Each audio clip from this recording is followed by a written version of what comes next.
Good Friday afternoon. You've got the graphic in front of you, so you know Kyle Charters is seated next to me. And I'm Alan Carpet, goldenblack.com. Welcome to well, it's always a Friday edition of Golden Black Busy Live. Friday? Busy Friday. We don't want to look frazzled, but you guys get tired of hearing from us that every about 3 or 4 months when we decide to do a magazine that goes in the U.S. mail, it's really a tough week. But it is a good magazine, if I do say so myself. It's not that I wrote hardly any of it. But 64 pages of football recruiting and David Bodiah, it's a good story that Kyle wrote. So make sure you get it and pick up a copy if you're not a print subscriber to Golden Black Illustrated. All right, we do have a lot to talk about, and certainly some breaking news on DJ Bird that we will discuss as well. But first, we'll also just quickly mention our sponsors, Hilton Garden Inn. When tomorrow is a big day, stay at HGI tonight, and of course that's Hilton Garden Inn in Wabash Landing. State Farm agent Trent Johnson. Call him at 765-743-9595 or visit him on the web at trentismyagent.com. And of course, Follett's Purdue Stores, a game day tradition since 1945, the official outfitters of Purdue Athletics.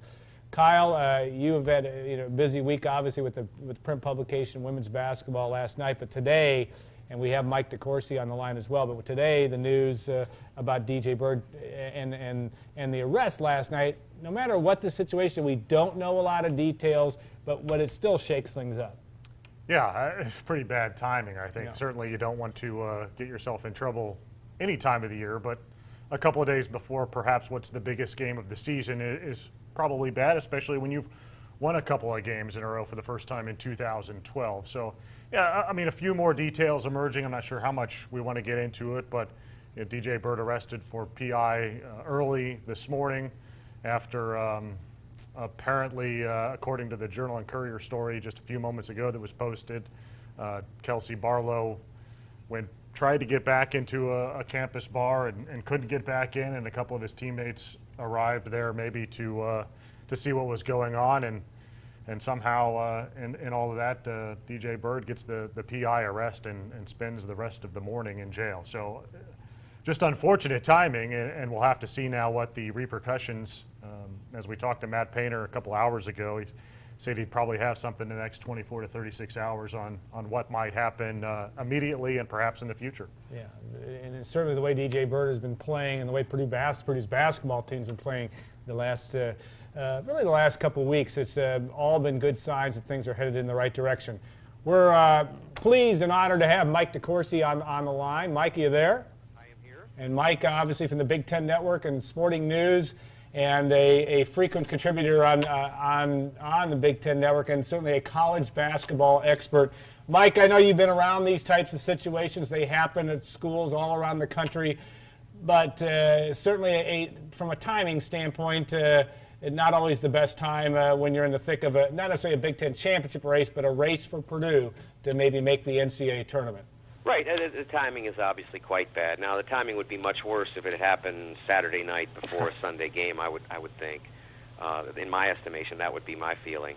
And the circumstance could be worse if it were a more egregious charge. So I think that from that standpoint, I'm not trying to say that it's not a big deal to be arrested, but there are bigger deals to be arrested for. I don't think that's unfair to say. Yeah.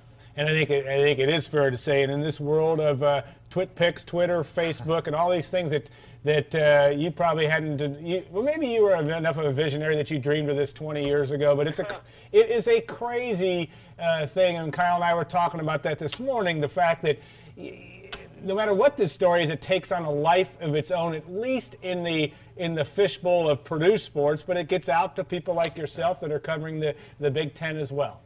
Well, I don't think there's any doubt that any circumstance like this, especially one that has a public record, so it's not necessary, to involve oneself in any sort of rumor advancement. I mean, there's a public record of what transpired. Now, the details and that sort of thing are not available to us at this point, but there is a public record of something transpiring, so therefore people can feel comfortable with saying something about it and reporting the circumstance as well.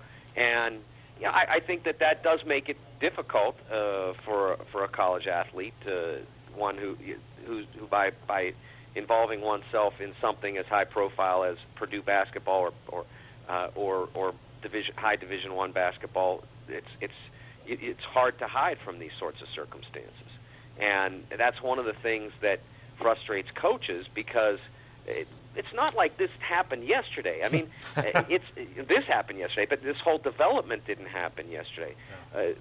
Guys still don't seem to want to grasp the idea that even something as on the realm, on the scale of being arrested, as low level as PI, becomes a fairly high-profile circumstance, and guys still get themselves involved in these situations, and that frustrates coaches beyond belief.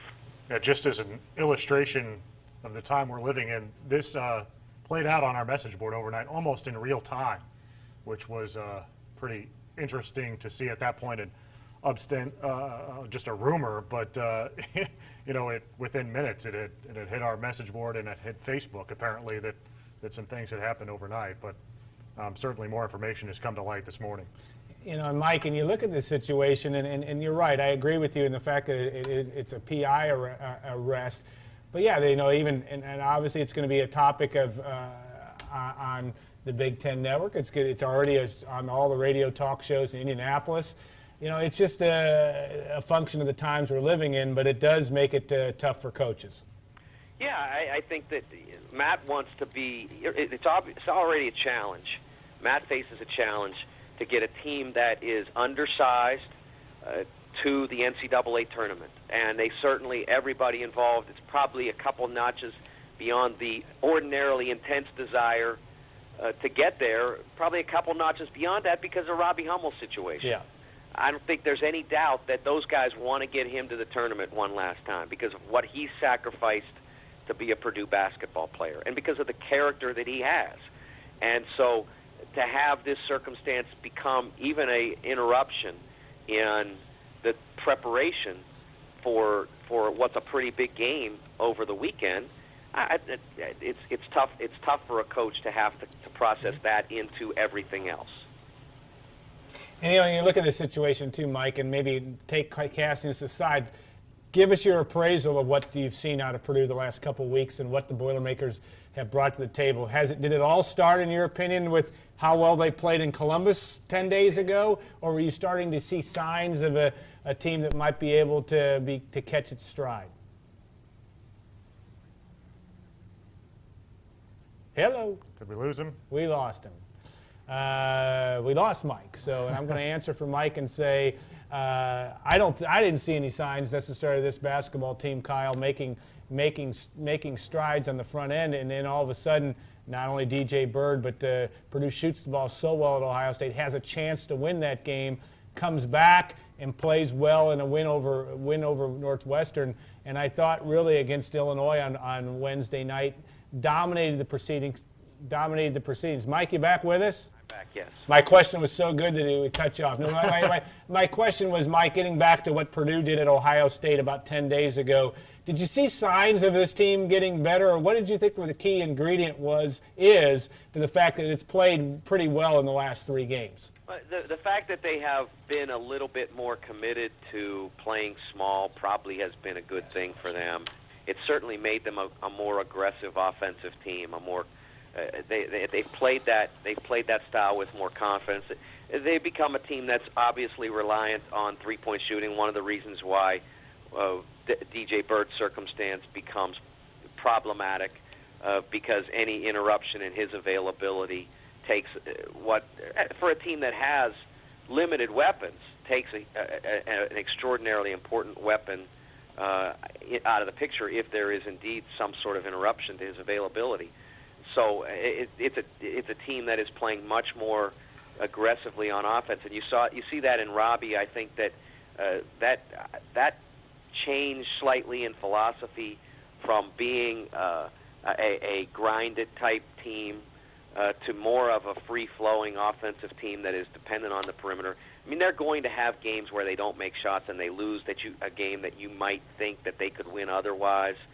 But they're not going to be competitive without size to help you grind. They're not going to be competitive against the better teams, and they've shown that they were highly competitive against Ohio State. Over the weekend, they were very successful. And then, of course, down at Illinois, that's a team that was fighting for its life and has size and has really good athletes, and the Boilers were able to prevail. They also have a lot of dysfunction. Yeah, as you know. Yes. Down there as well. Hey, Mike, a question from David John, who I think is a play on our news of the day with DJ Bird. But he asks, just how many teams do you think from the Big Ten get in the big dance? We're looking at perhaps quite a few, right? Yeah, I believe it'll be 7 or 8, depending on how these things play out over the next couple of weeks. I believe it'll be 7 or 8. Illinois and Northwestern and Minnesota are the sort of swing teams. Purdue more safely toward the front of the line. Illinois is not in that bad a shape if they can keep it together. And obviously losing a home game against a fellow bubble team or bubble-ish team was a sign of not doing that. Yeah. But if Illinois were able to right itself a little bit and essentially finish 500 the rest of the way, I think they're still a tournament team. Minnesota and Northwestern maybe need to go a little above that to put themselves back into it. In all the years you've been doing this, and coaches' situations come and go, and things change quickly for coaches. And certainly, Bruce Weber led the Illini to the national championship game. Doesn't seem like it was all that long ago. Now seems to be fighting for his collective, or the life of his staff. At least if you believe some of the stuff coming out of Champaign and Chicago. How do you view that situation, and is it as simple as that Bruce's team has enough talent if it can find its way to get to right the ship here in the last few weeks? Well, I'm not sure. I'm not sure if you listen to what was said by Mike Thomas over the weekend, and then you read or heard what Bruce said on Wednesday after the Purdue loss.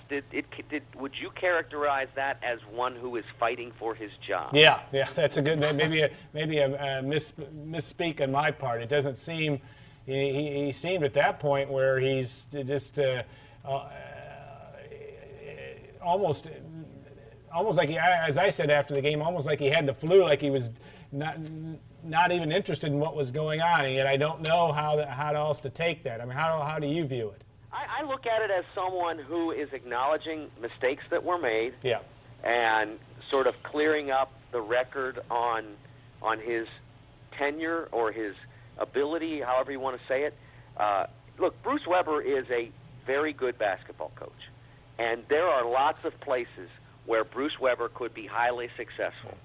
And the chemistry of the situation at Illinois right now does not seem conducive to that. And so I believe that it was wise of him to go out and say, look, this is where I went wrong this year. This is where I have gone wrong this year. This is where, we are not what we could be as a team. And I didn't have a problem with what he said.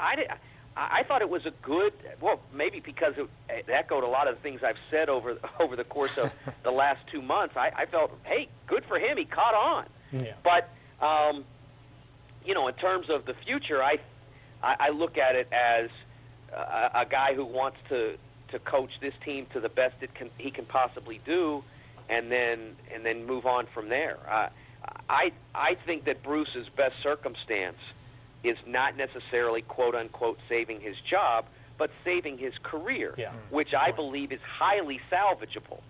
You look at Greg McDermott 2 years ago, mm-hmm, and Greg McDermott's struggles at Iowa State were far beyond what we're seeing from Bruce Weber at Illinois. Bruce Weber is a reasonably successful coach.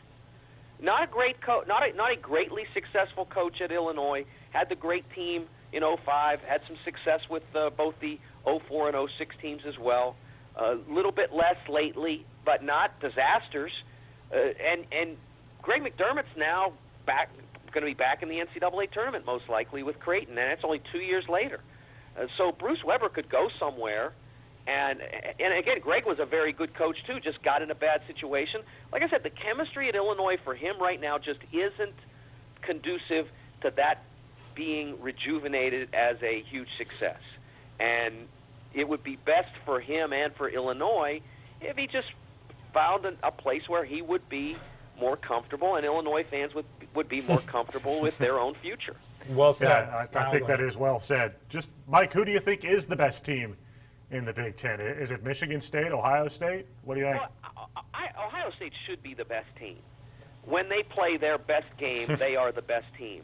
But as we saw from last Saturday, a terrific team like Michigan State can take them out of that. And they probably took them out of it. Look, it's not. Don't get me wrong. I'm not saying Michigan State didn't play great, but Ohio State gave up on or surrendered their game more quickly than we might have expected. I thought Jared Sullinger responded to being attacked by guards in a way that was surprising to me, because he has such great basketball instincts. He didn't expect it, and it never really caught on to him of what the obvious response to being attacked by a guard is. Well, what do? You throw it where the guard came from, and that guy's going to be open, and he can either make a play or make a shot. But Jared didn't do that. He either turned it over or forced a bad shot. By and large, that was the response. He had 10 turnovers. He had 10 missed shots. So he couldn't have had many more circumstances beyond that where he made the right play. So that was unusual. William Buford, another game in a sequence of several in which he did not take high-quality shots. And when William Buford does not take high-quality shots, he becomes a much less capable college basketball player. When he takes high-quality shots, he's one of the 25 best players in college basketball. But he falls off that edge lately too often. And as a sophomore, he did it quite frequently. Last year, almost not at all until they played Kentucky in the Sweet 16. So he's got to stay on the right side of that. And Deshaun Thomas, people say, well, what about Deshaun? Well, if the other guys are doing what they do and doing it right, then the fact that Deshaun is a little bit wild and will take some tough shots, that can average itself out, because he's also going to make 3 or 4 that are really tough that nobody expects him to make and that help him. So as long as he's the only one that sort of goes off script, they're fine. But when Jared isn't doing what he's supposed to do and William isn't doing what he's supposed to do, then they're beatable. All right, Mike, thanks so much. One quick question. Player of the year in the Big Ten is? Today it's Draymond Green, but we still have 2 weeks and a head-to-head again, more or less, between he and Jared Sullinger. I think it goes down to the final day. All right. Hey, thanks so much for your time, Mike. We enjoy your work so much on the Big Ten Network and Sporting News, and we appreciate you taking the time to talk with us today. Okay, gentlemen, thank you. All right, thanks again, and we will take a short break, bring in Dr. Will Miller. We need a good shrink right now in Boilermaker land, and we'll talk about that and many other things in our next segment. Segment 3 will be Lynn Dunn, the new Hall of Fame member who obviously coached at Purdue for 9 seasons. We'll look forward to having her via phone as well. Stay tuned for the next couple minutes. Take a short break, a breather, and we'll join you for the next segment on Gold and Black Live.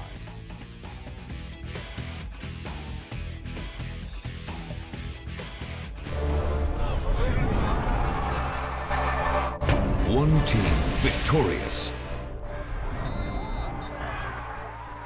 The story behind the score. The rivalries. The big plays. From the sidelines to you. On the air, online. Are you ready for the frenzy? Friday Night Frenzy. High school football from where you live. Check out the Purdue collection now at Follett's. Boiler up with Nike Fantastic T-shirts, League and Champion fashion colors. Simply fabulous, simply Follett's. Purdue pride everywhere on game day. Nike sideline, worn by the team, by the players, and by you. And make every day game day with tailgate toss. Follett's, Purdue pride, a Purdue tradition, 17 game day locations. West Point Steakhouse is a family-owned restaurant known for premium quality steaks. Open for dinner Thursday through Saturday. Stop by for the Thursday night prime rib special or Friday and Saturday night specials like pasta and seafood. Be sure to come and enjoy all the food and fun at West Point Steakhouse. You can now get a quote or buy car insurance 24 hours a day. Call me, State Farm Agent Trent Johnson, at 743-9595 and see how much money you can save today. Going to the Purdue game? Stay at Hilton Garden Inn, West Lafayette at the Wabash Landing. Your family will love the well-appointed guest rooms, the pool, whirlpool, fitness center, the breakfast buffet, and the amazing Hilton Garden Inn staff. Located just 4 blocks from Purdue University, Hilton Garden Inn has long been the choice for Purdue fans. Call today for a reservation and make Hilton Garden Inn your #1 choice. When you see it happen, report it. Send us your news stories, photos, and videos with our Report It feature. It's easy with WLFI.com and the WLFI smartphone app. With a few simple clicks, you can send videos and photos of breaking news coverage. See your submissions on air as part of our broadcast or online in the Report It gallery. WLFI.com. Always mobile, always connected.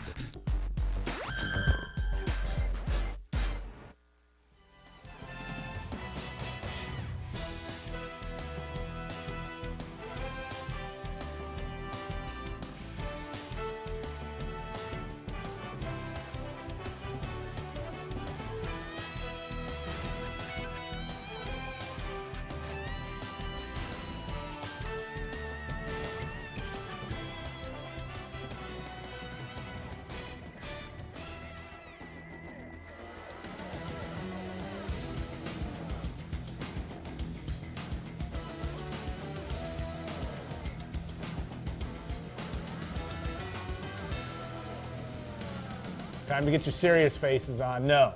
Dr. Will Miller, who has been a freak, he's second only to Danny Hope, I think, in terms of number of appearances on our show, which is really should be a proud thing for you. That's right. Yes, I'm extremely proud to be part of this. Yeah. I know, and the pay is so good. I mean, this is great. Well, there's always room for psychology in sports. Well, and Dr. Will needs no introduction, but we'll give one anyway. He is the pastor at University Church. That may be his. I think that's his most important job. You know, it's my most unlikely. And if you haven't been, and I'll give him a plug. If you haven't been, 11 o'clock every Sunday morning. It is truly a great experience. It will give you a whole other look on religion. That's as much as we'll go into religion on this show, but really a great thing that Will does, and his wife Sally every Sunday. 11 o'clock at University Church, just basically across the street from the Union. Now, Will also, his other day jobs, he hasn't really worked a day in his life, but he is also obviously a frequent guest on the Bob and Tom show, and a therapist as well. I think he's still in school somewhere. I think, welcome to the show. It's a delight to be here, as always. And you know, you have a situation, and we're trying not to dwell, but we are on DJ Bird and the mistakes that kids make. And one of the tough things it is to be at that age, but also maybe give us some look at the pressures that are on these guys as they look at this type of situation. Sometimes a little bit of an historical perspective is helpful. Do you realize that 50 years ago, the average person at 18 or 19 was starting their life, their married life, their work life, etc. We have extended adolescence and dependency so long that sometimes I think what we miss, now it may pop up with an incident that makes the news with an athlete who has some notoriety, but any student at any university in the country, that at 20, 21 years old, you're still kind of under the confining, the constraints of authority and structure, and you're physically restless and eager, and I think it's a hard thing. I'm certain that DJ today, as is often the case in these situations, is full of regret, like, oh, why did I make that choice? Why did I do that? But yet there's something kind of normal and predictable about being 18, 19, or 20, being in a highly constrained, structured system, that you get rebellious, that you want to just have a moment of freedom, a night of freedom, an episode of freedom. And so does it excuse it? Well, of course not. Like I said, I'm sure there's regret and remorse. But in some ways, I think this is part of the pressure that's on every kid at that age, but maybe athletes in particular. Yeah, and under the, as we talked in the last segment with Mike DeCourcey and with Kyle, add all that to the world of Twitter, Facebook, goldenblack.com message boards. It's not an easy deal for those guys. I mean, there's no place to hide. No, you're visible 24/7. You know, you really don't have privacy, and that's an unnatural experience for the average 20 or 21-year-old individual person. So, you know, even though they say, "Well, I knew it going in. This is the world I'm in. This is the choices I've made. This is the opportunity I have." Right. But you know, you're not a robot. I mean, they're not robots. They're flesh and blood human beings, and they make mistakes, and so it's difficult. Yeah, and you look at the situation too, where you have, you know, and then Mike had mentioned the last thing. I'm not sure that it's possible because this is still relatively new, and it's relatively new by definition to somebody that's 18 or 19 years old. This whole idea that you really can't hide, and I don't think that I think it's hard to take that seriously all the time, even if this is, you know, all about not, I'm not saying nothing, but all about something that's not as big as we may have made it out to be today. It's still, like I said, it's tough to And it cuts hide. across every kind of environment. I mean, I spent a lot of years as a stand-up comic in New York City, and I would watch where some comedians working in anonymity, just nightclub comedians, and all of a sudden, you know, they catch fire, and all of a sudden they're in the public eye, and they're famous and whatever. And it's an adjustment. It takes a while to adjust to that. And that's, you know, if you're a Division I athlete in a high-profile program, yeah, you're being watched a lot, and it's a hard adjustment. Now, and having been a parent and been around so many young people throughout your professional life, now you've put yourself in Matt Painter's shoes, and Matt, who is graying a little bit at age 41 or whatever Matt is at this point. It's tough to be a coach in this situation and know that you know, you love your kids and you love your players and you love all of that, but it's tough to watch them fail. They say it's one of the toughest things about parenting is when you watch your kids or somebody that's close to you make a big mistake. You are, in other words, you're a coach. You are the parent. The system is the parent. In loco parentis, you know, Matt Painter is the parent du jour for these kids. But like any parent of a 21-year-old, you don't have complete control of them for 24/7. Yeah. You just hope hope that they make good choices. So I just think that there's something normal about this restlessness to kind of break out when you feel very confined. And I think that's something maybe we don't pay enough attention to. Their life is structured so much of the time. On a given week, all the hours of the week, you take out the time they're sleeping, and the rest of their day is so amazingly structured. It's a pretty natural thing to kind of bristle and kind of push back against it, you know. So. And you get a chance to, I've been to games in Mackey Arena, watch this basketball team on TV. Talk about some of the dynamics you've seen this year. There's been a lot of storylines. Obviously, the Robbie Hummel saga with what he's had to overcome coming back from injury, catastrophic injury. Oh, yeah. The loss of two of his best friends and great teammates in Etwan Moore and Juwan Johnson. How do you think that's played out from a psychological profile and how a team adjusts to that major change that the Boilermakers had to go through this year? It's interesting for anyone who's a fan who, unlike yourself or others who are looking at a game with an eye toward the technicalities of how things are unfolding, and you're just a fan in the stand, and you're glaring, thousands and thousands of people are kind of glaring, and you notice like a player's demeanor, how they look.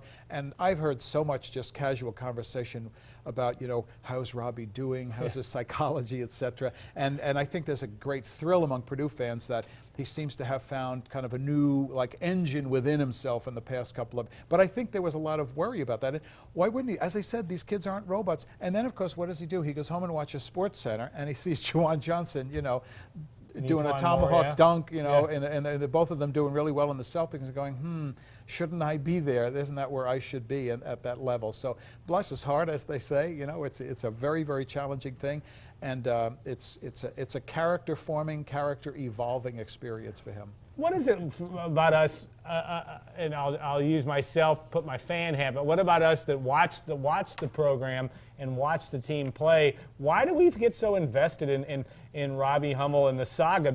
And why is it, you know, Robbie Hummel looks like a nice guy. He is a nice guy. He's very accomplished, great student, all this and that. Why do we become so invested in that? I think a lot of it is because when you're sitting in the stands, we're evaluating not just this player or that player, but the system, how they're playing, how this offensive scheme is working. I mean, we're criticizing the coach and the recruiting. I mean, it's the total package. I mean, I don't envy Coach Payne or Coach Hope under this glare. They're as much under the glare as anyone, and everyone has an opinion. Yeah. And people feel like they know more than in fact they do, and they want to tell you that they know what they know. And they have the avenue to be able to do that now. They have the mechanism now. That's right. That we can now all say what we think, and sometimes if it's good and outrageous, it's going to get heard. That's right. And that, absolutely. And that makes it good. Makes it challenging from that standpoint. You know, you look at Matt Painter, still a very young man. Absolutely. By our standards, he's young at just 41. Very polished, very put together, and yet these types of situations, as we talked about, not only the situation with DJ Bird, but the situation of living up to expectations.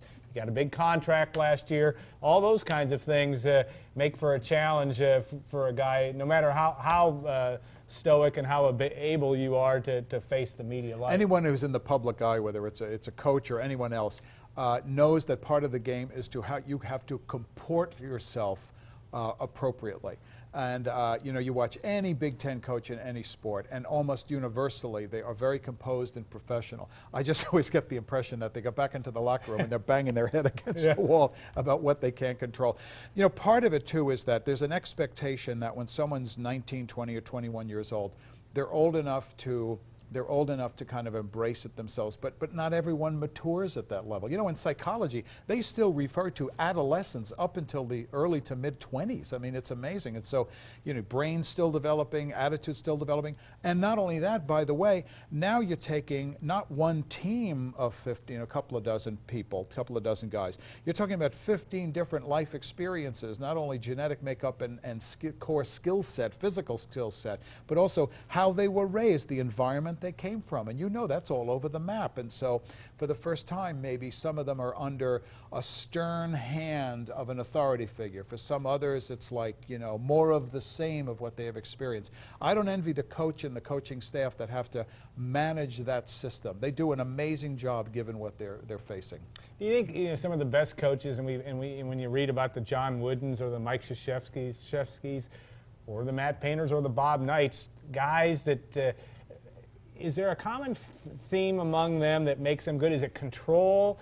Is it being able to, you know, weather storms? What do you think really makes some of those guys, makes them truly unique in being able to do the job for the long haul in coaching? Mm-hmm. I was just talking to a friend who's in the marvelous Cranard MBA program, which is really, and he was talking about how some MBA programs are moving over toward teaching leadership rather than sort of the technical skills of business and leadership. And they talk about that. It's like, it's an age-old question, but here you are. Exhibit A is a coach.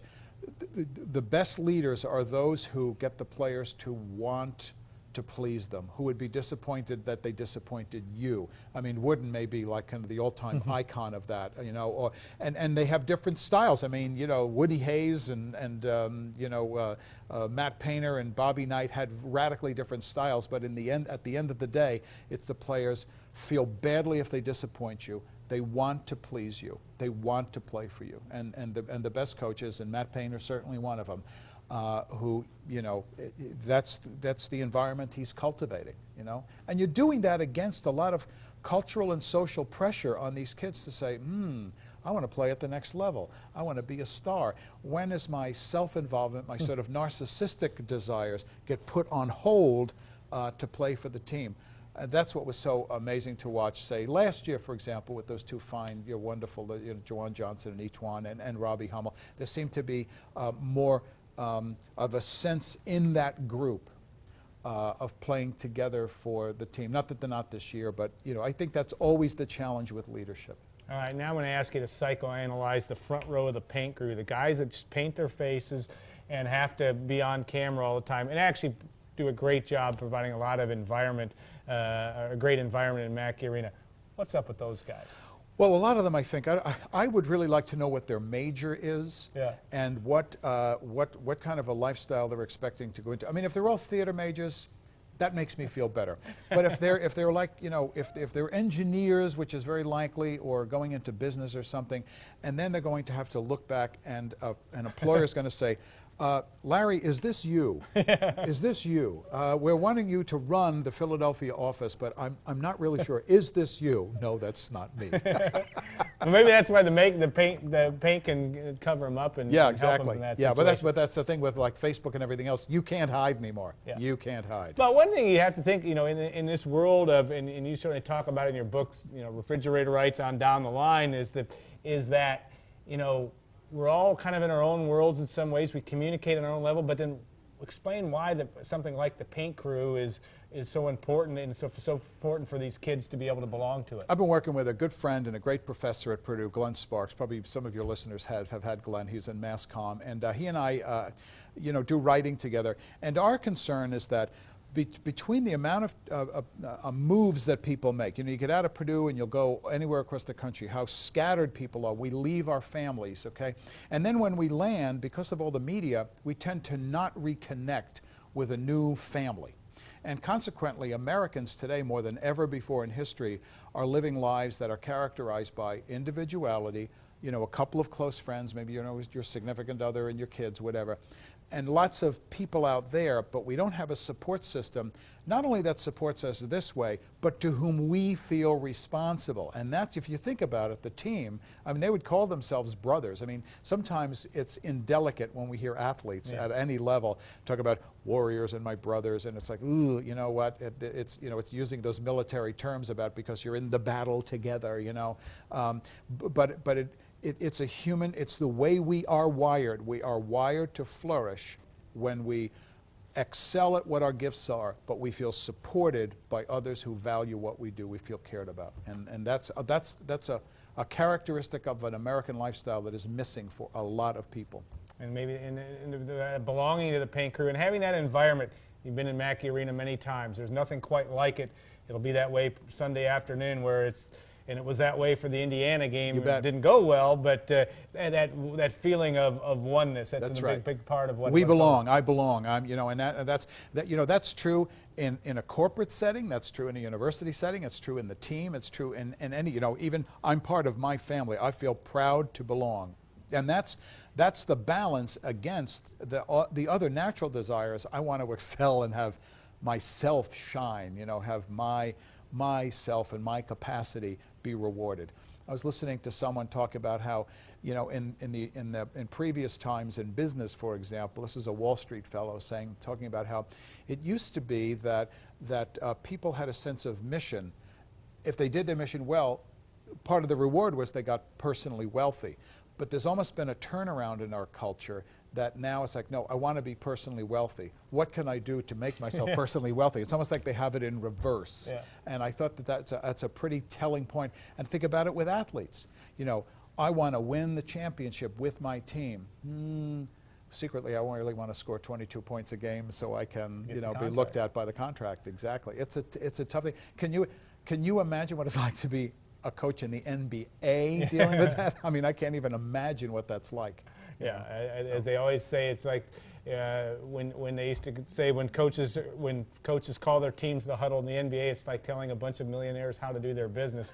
Not a good idea. That's one of the reasons why it's a delight to see this Jeremy Lin, who is so out of the loop with that, and this kid with the sweetness and no guile, and from Harvard, and it's like he didn't fit the profile, and look at what he's doing. Everyone has to do this. Just your jaws drop just watching what's going on with him. And it's amazing how many people are tuning into that and watching him. And every time you tune in, he's doing something else more amazing.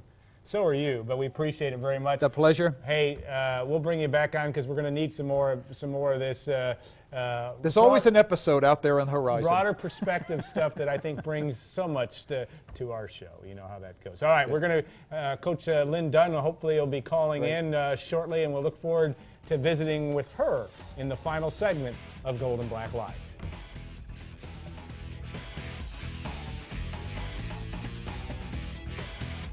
Just one night. One team victorious. The story behind the score. The rivalries, the big plays, from the sidelines to you. On the air, online. Are you ready for the frenzy? Friday Night Frenzy, high school football from where you live. Check out the Purdue collection now at Follett's. Boiler up with Nike Fantastic T-shirts, League and Champion fashion colors. Simply fabulous, simply Follett's. Purdue pride everywhere on game day. Nike sideline, worn by the team, by the players, and by you. And make every day game day with tailgate toss. Follett's, Purdue pride, a Purdue tradition, 17 game day locations. West Point Steakhouse is a family-owned restaurant known for premium quality steaks. Open for dinner Thursday through Saturday. Stop by for the Thursday night prime rib special or Friday and Saturday night specials like pasta and seafood. Be sure to come and enjoy all the food and fun at West Point Steakhouse. You can now get a quote or buy car insurance 24 hours a day. Call me, State Farm Agent Trent Johnson, at 743-9595 and see how much money you can save today. Going to the Purdue game? Stay at Hilton Garden Inn, West Lafayette at the Wabash Landing. Your family will love the well-appointed guest rooms, the pool, whirlpool, fitness center, the breakfast buffet, and the amazing Hilton Garden Inn staff. Located just 4 blocks from Purdue University, Hilton Garden Inn has long been the choice for Purdue fans. Call today for a reservation and make Hilton Garden Inn your #1 choice. When you see it happen, report it. Send us your news stories, photos, and videos with our Report It feature. It's easy with WLFI.com and the WLFI smartphone app. With a few simple clicks, you can send videos and photos of breaking news coverage. See your submissions on air as part of our broadcast or online in the Report It gallery. WLFI.com. Always mobile, always connected.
And then there was one. It's just me, but it's we also have Lynn Dunn on the other end of the line, and for segment 3. Coach, first of all, congratulations on your selection into the Purdue Hall of Fame.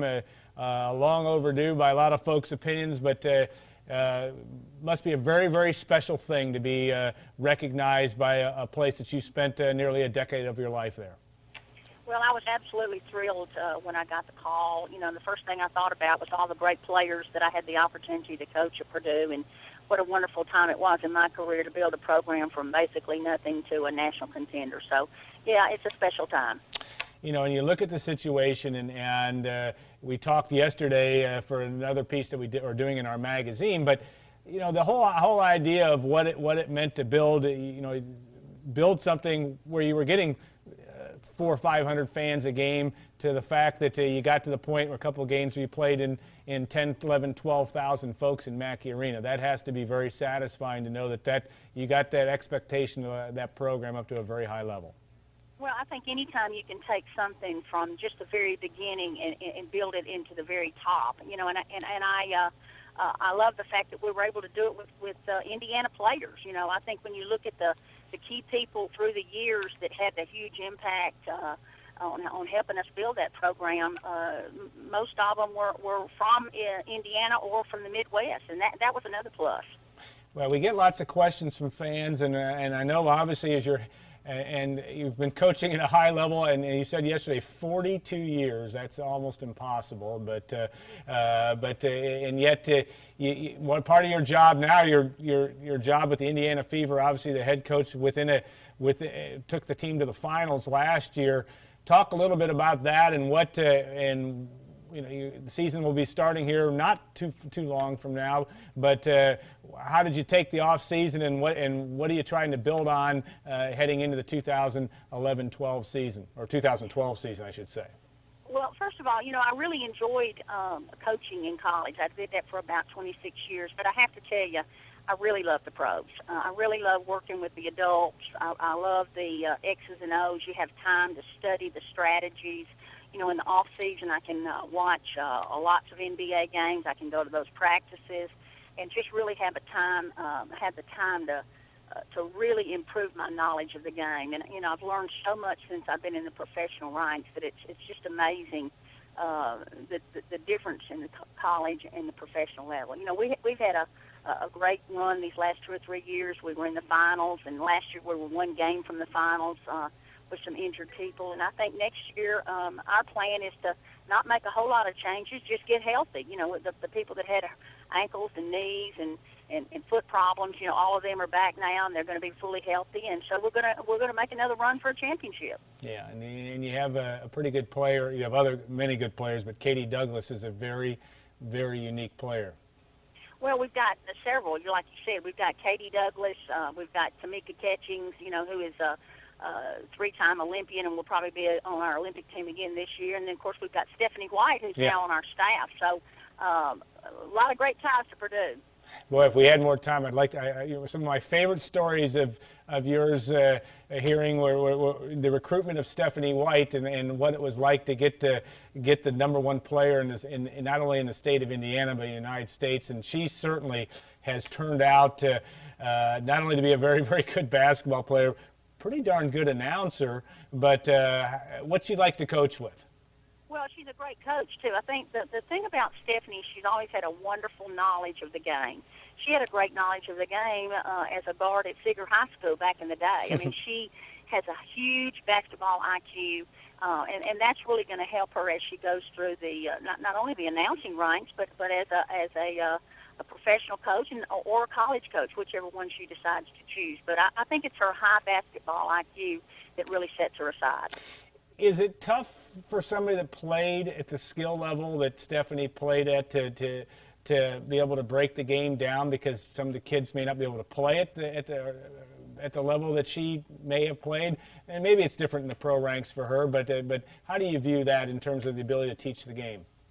Well, you know, basketball is basketball. It's just instead of defending the pick and roll 2 ways like you might do in college, we might defend it 6 ways. Mm-hmm. So it's like instead of basketball 101, 102, it's basketball 501, 502. And I think Stephanie, with her high basketball IQ, that really bodes well for her.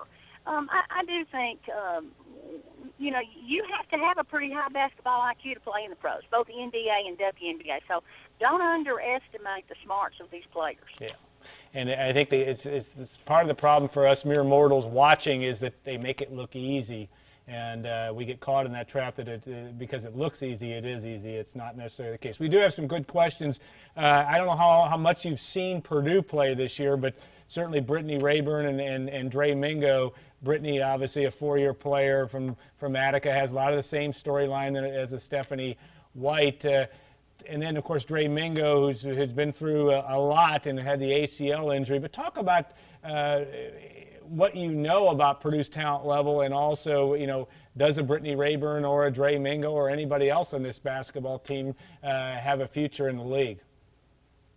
Well, first of all, I follow the Big Ten closely. You know, we're always looking to see if there are any players in the Big Ten that can help us in the professional ranks. I certainly keep one eye on Purdue all the time. Yeah. I'm very familiar with Rayburn and with Mingo. As a matter of fact, I watched their game last night. Yeah. I know they were disappointed that they let one slip away at home, but you know, Penn State's awfully good. The good news is the tournament's around the corner, and what you do now just prepares you for the next round. And I think they're going to do really, really well in the Big Ten tournament. I do think Mingo and Rayburn have the potential to play professionally. I think that the thing with Mingo is her health. You know, she's had a lot of injuries, setbacks, etc. And then with Brittany, you know, when you can shoot and when you can knock down threes like she can, there's usually a place for a player like that in the pro level. And of course, we had a question from Lincoln. You coached Sharon Versup, and what kind of player was she? And did you think she would be a good coach?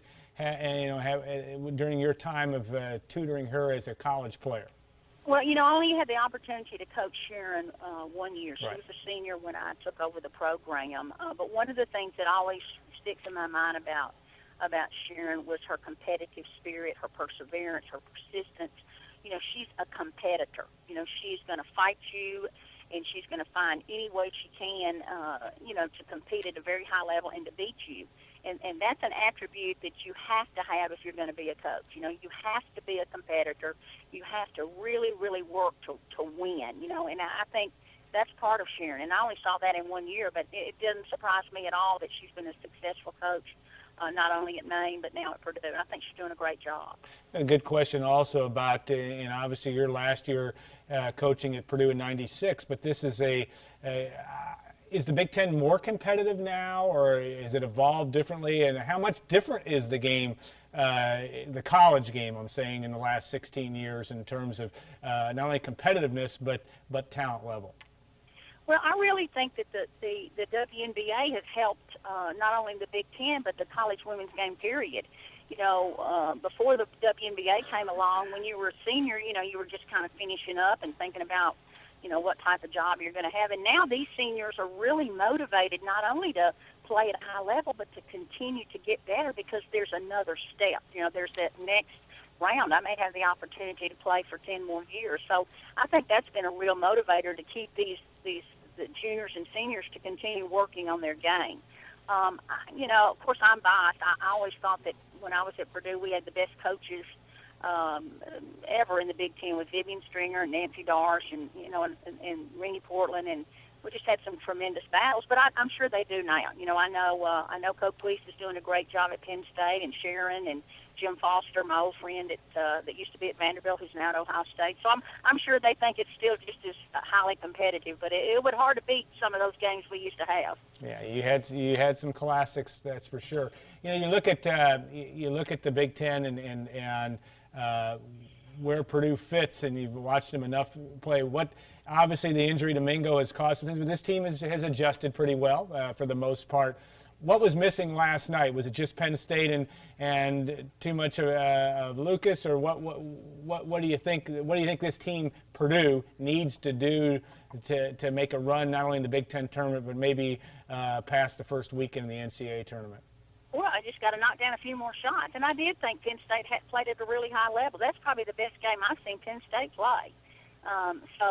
You know, and I think Purdue has all the weapons to do some damage in the Big Ten as well as the NCAA.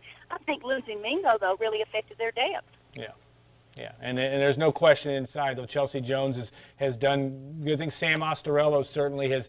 And Sam Ostorello is an interesting player because she's a double kid, and is really one of those ones that you almost have to keep your eye on because she's came from a very small school situation in the Dakotas, has come in and played very well, and now with the opportunity to get more minutes, I think because of the Mingo injury and the need for her to rebound, she becomes an interesting prospect. Yeah, there's no doubt about it. I think that's one of the things you find out when someone goes down. there's usually a quality person waiting in the wings, just waiting for their opportunity. And, you know, just like you motivate players in the pros, you do the same thing in college. You know, be ready. You know, don't let up. Don't get discouraged. Your chance is going to come. And it seems like Purdue has handled that loss pretty well. Yeah. Your chance, no one ever takes for granted getting inducted into a Hall of Fame, though you have been in many. We were talking about that yesterday, certainly at the collegiate level, several of them. What does this mean to you, though? I mean, and the fact that, you know, you left in '96, not on your own accord, but after a very successful stint in West Lafayette. Talk about that meaning and how important that is to you. Well, anytime you're inducted into a Hall of Fame, you know, whether it's Indiana or Tennessee or, you know, where you went to college, it's a very special moment. You know, it's a signal moment. It's a pat on your back to say thank you for all the hard work you did and in helping us build this program. And, you know, when you spend 9 years like I did at Purdue, and I loved all those 9 years. It was a great experience for me. I loved working with the people there. I learned an awful lot about the game. I learned a lot about being in college sports and just the whole, you know, all the different sides of the business. And but most of all, I had a wonderful time coaching and teaching great people. You know, I can probably, if I had to, list every player that I ever coached in 9 years there. So that's probably the highlight of it. You know, the people. You know, the Annie Kovachkovs, the Jennifer Jacoby, the Stephanie White, the Yukari Figs, you know, the Joy Holmes, the Michelle Joseph, all of those wonderful people, and watch them grow up and go on to be, you know, just successes in their lives. And I thought you said an interesting thing yesterday talking about the fact that there's no real uncomfortableness for you coming back because you've been back. I mean, you've been back in 2004 to celebrate the 10-year anniversary of your Final Four team. You've been back to scout. You know, it's a very positive experience for you to be honored in this situation.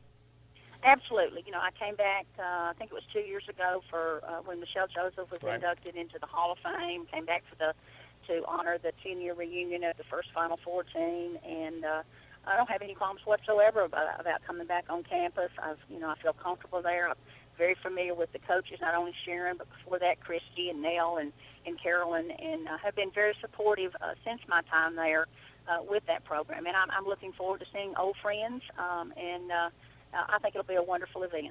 You know, you look at Purdue's program, and you know, since your days there, and certainly Ruth Jones had a lot to do with putting some of the foundation together, and a very short stint by Marcia Reel that you came in right after. Talk about where this program is and where women's basketball is, because I'm not saying it's plateaued, but maybe attendance to some extent has. What is it going to take to get it to the next level, or is this the level that is good and should be expected? Well, I think we've seen a tremendous growth in the skill level of the players. Yeah. You know, 16 years ago when I left, now 16 years later, you know, when I first came there in '86, '87, I mean, there's better coaching. The girls are starting at an earlier age. There's a tremendous amount of respect now that goes with being a women's basketball player in high school and in college. I think what we've seen is not surprising. You know, when Title IX passed, it opened all those doors for girls and women in sport, and I think we're reaping the benefits of that legislation now. Well, Coach, we thank you so much for your time, and we look forward to seeing you in April. If we don't see you in Mackey Arena before then, I know that Purdue obviously has the good fortune of being able to host the first and second rounds of the NCAA tournament, which of course Sharon Versup's team will be a part of.